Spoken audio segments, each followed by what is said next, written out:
Hello, everyone, and welcome to the final episode of our Air Equestrian Field Trip Program and Competition Team Series.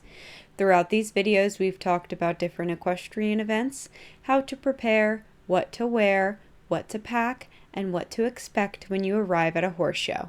But today, I want to talk about something that every equestrian experiences: the bad days. No matter how experienced you become, there will be rides that don't go according to plan.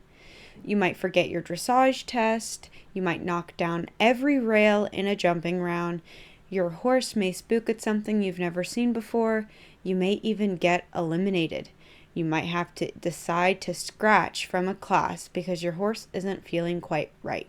None of those moments define you as a rider. What does define you is how you respond afterwards. One of the biggest lessons horses teach us is humility. Unlike many sports, horses are living partners with thoughts, feelings, and good days and bad days of their own. Sometimes your horse simply has an off day.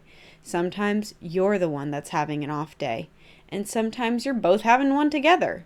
That's part of this journey. One thing I always encourage my students to remember is this: every ride teaches you something new. Sometimes that lesson comes with a blue ribbon, sometimes it comes with a mistake. Both are equally valuable. After every lesson, clinic, or competition, I want you to ask yourself 3 questions. First, what went well? It's easy to focus on mistakes, but don't overlook your successes. Maybe your horse loaded onto the trailer perfectly. Maybe your canter transitions were smoother than last week. Maybe you stayed calm when things became crazy or stressful. Celebrate those victories.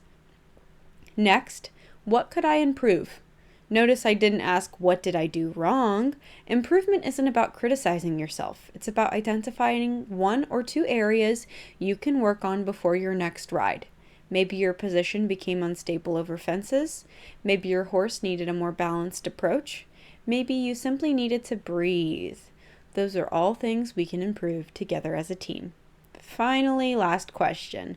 What's my plan moving forward? Learning only happens if we take action.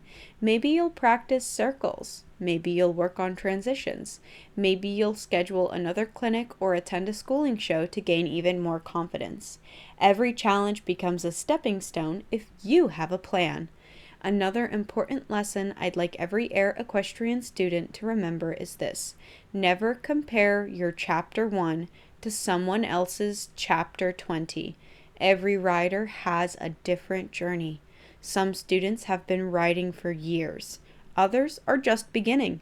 Some own experienced horses. Others are bringing along young or green horses. Progress doesn't happen on the same timeline for everyone. Your only competition should be the rider you were yesterday. Let's also talk about your horse. After a difficult ride, never blame your horse without first asking why something happened.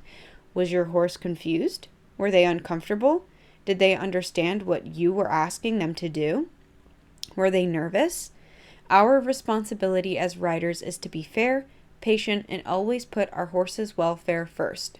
Sometimes the bravest thing you can do is decide not to compete. If your horse isn't sound, isn't mentally prepared, or something doesn't feel right, scratching from a class is never a failure. It's good horsemanship.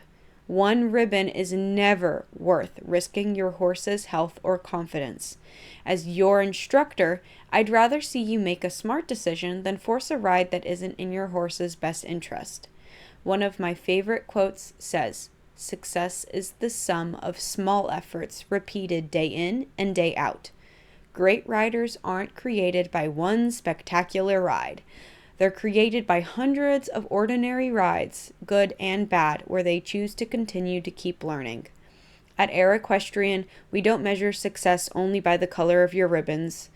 We measure it by confidence, kindness, responsibility, sportsmanship, good horsemanship, and the partnership you build with your horse. If you continue learning, continue asking questions, continue treating your horse with respect, and continue encouraging those around you, you're already succeeding. As we finish this series, I want to thank every student whose parent who has chosen to be part of the Air Equestrian family. Whether your dream is to enjoy peaceful trail rides, compete at local schooling shows, or one day represent your team at recognized competitions, I'm honored to be part of your journey. Remember, show up prepared. Take care of your horse, support your teammates, celebrate your progress, learn from every experience, and never stop enjoying the incredible privilege of working with horses. Thank you so much for watching this series. I can't wait to see you at our next lesson, clinic, field trip, trail ride, or horse show. Until then, keep learning, keep growing, and as always, ride with confidence, learn with purpose, and enjoy the journey. We'll see you soon.